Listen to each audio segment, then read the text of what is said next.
Graça e paz, internautas, graça e paz, povo de Deus, povo abençoado. Vamos de mais um vídeo para o nosso canal. Desta feita, pastor deve ser sustentado pelas ovelhas, sustentado financeiramente, deve ter salários. Vamos lá.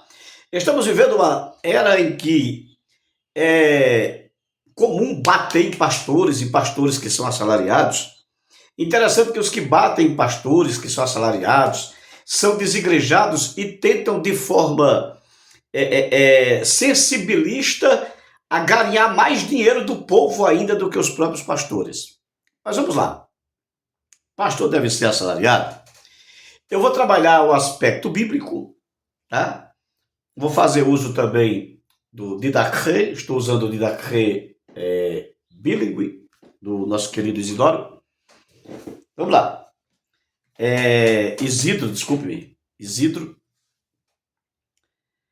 O que nos diz a Bíblia? Pastor deve ser assalariado, pastor deve ser sustentado pela ovelha, pela igreja ou pelas ovelhas.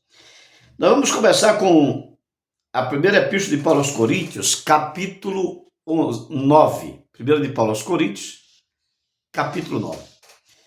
O apóstolo Paulo começa dizendo assim: não sou eu apóstolo, não sou livre, não vi eu a Jesus Cristo, Senhor nosso, não sois vós a minha obra no Senhor? Verso 4. Não temos nós o direito de comer e beber? Não temos nós o direito de levar conosco uma irmã, como também os demais apóstolos e os irmãos do Senhor e Cefas? Ou só eu e Barnabé não temos o direito de deixar de trabalhar?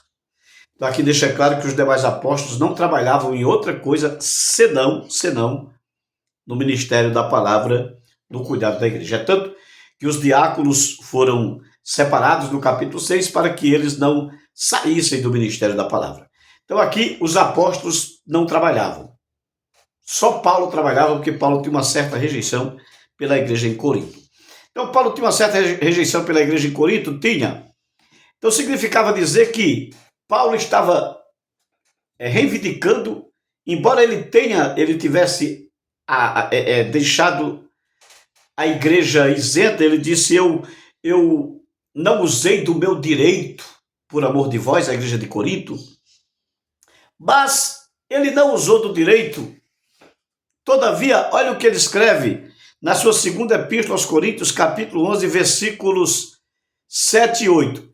Pequei porventura, humilhando-me a mim mesmo, para que vós fosseis exaltados, porque de graça vos anunciei o evangelho de Deus? Outras igrejas despojei eu para vos servir, recebendo delas salário, e quando estava presente convosco e tinha necessidade, a ninguém fui pesado. Então Paulo está muito claro aqui dizendo: eu recebi salário, Coríntios, igreja aos Coríntios, para poder servir a vocês. Voltando para 1 Coríntios capítulo 9, agora versículos 11 a seguir, você viu que os demais apóstolos não trabalhavam e Paulo estava perguntando: nós não temos também o direito, eu e Barnabé, o direito de deixar de trabalhar? Olha só o que Paulo diz. 1 Coríntios 9, 11 a seguir. Se nós vos semeamos as coisas espirituais, será muito que de vós recolhamos as carnais? Se outros participam deste poder sobre vós, por que não? E mais justamente nós. Mas nós não usamos deste direito. Era um direito. Paulo estava abrindo mão, mas mesmo assim, lançando em rosto a igreja de Corinto, que não queria mantê-lo. Versículo 13. Não sabeis vós que os que administram o que é sagrado comem do que é do templo? E os que de contínuo estão junto ao altar participam do altar? Assim ordenou também o Senhor aos que anunciam o evangelho que vivam do evangelho. E viver do evangelho aqui é viver financeiramente, ser alimentado financeiramente. E Paulo faz uma analogia com o sacerdócio do Antigo Testamento, onde o sacerdote tinha que deixar de trabalhar e vivia só para a igreja e era mantido pela comunidade de Israel. Assim também os pastores da igreja do Novo Testamento. Na primeira epístola de Paulo também a Timóteo, capítulo 5, versículos 17 e 18, Paulo diz assim: Os presbíteros que governam bem, aqui são presbíteros pastores que estão pastoreando, tá? Os presbíteros que governam bem sejam estimados por dignos de duplicada honra. Aqui honra é honorário. Honorário. Principalmente os que trabalham na palavra e na doutrina. Os presbíteros que presidem bem, que governam bem, ou seja, os pastores, principalmente aqueles pastores que se dedicam à palavra e à doutrina. Vou dar um exemplo. Meu pastor presidente, pastor Zé Laerte, um exímio, além de grande gestor, administrador, um exímio mestre na palavra. Então aqui está claro que deve ser digno de duplicada honra, duplicado honorário, duplicado salário, duplicado alimento. Deve ser muito bem cuidado o pastor que ministra, que administra e que se dedica ao ministério da palavra. Na segunda epístola de Paulo a Timóteo, capítulo 2, versículo 4 a 6, muita gente, por sinal, pega o versículo 4 e deturpa e interpreta errado. O versículo diz assim: ninguém que milita se embaraça com negócios desta vida a fim de agradar aquele que o alistou para a guerra. Muitos acham que se embaraçar com o negócio dessa vida aqui é não pecar, não isso, não aquilo. Gente, isso é normal. É natural do cristão não viver em pecado, isso é cotidiano. Então isso não é só para os pastores, no caso aqui Paulo estava falando a Timóteo, que era pastor em Éfeso. Não era só para os pastores. Como esse caso é só para os pastores, então existe um contexto. Qual é o contexto? É só continuar lendo o texto. E se alguém também milita, não é coroado se não militar legitimamente. Versículo 5. Agora versículo 6. O lavrador que trabalha deve ser o primeiro a gozar dos frutos. Portanto, aquele que milita não se embaraça com negócios dessa vida, isto é, não pode ficar perdendo tempo com trabalhos seculares. Ele tem que ter uma boa remuneração, ele tem que ter um bom salário para cuidar da igreja.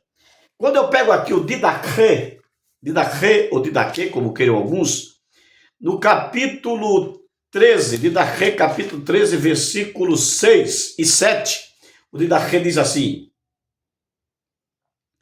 Rossaltos querábio oinu elaio anoixas ten aparren labon dos dois profetas. Semelhantemente, tendo aberto o cântaro de vinho ou de azeite, toma as primícias e dá aos profetas, que eram os pastores que presidiam na igreja, de Didaquê 13:6. Didaquê 13:7. Arquiriu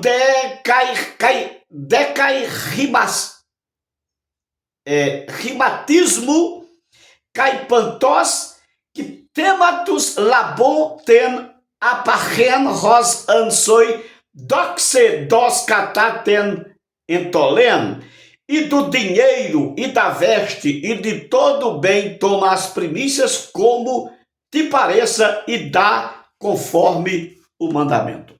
Então nós temos aqui a Bíblia Sagrada e temos o Didaquê, que é o ensino dos apóstolos, considerado ensino dos apóstolos por alguns, considerado como escritos do primeiro século, deixando muito claro, enfático e categórico que os pastores, presbíteros ou profetas, os que presidem, os que pastoreiam, o que exerce o ministério pastoral, devem ser sustentados, assalariados e mantidos pela igreja. Então pare de chamar pastor de ladrão e você contribua com seus dízimos e ofertas, porque é para a manutenção da igreja e principalmente daqueles que exercem o ministério pastoral. Que Deus em Cristo nos abençoe.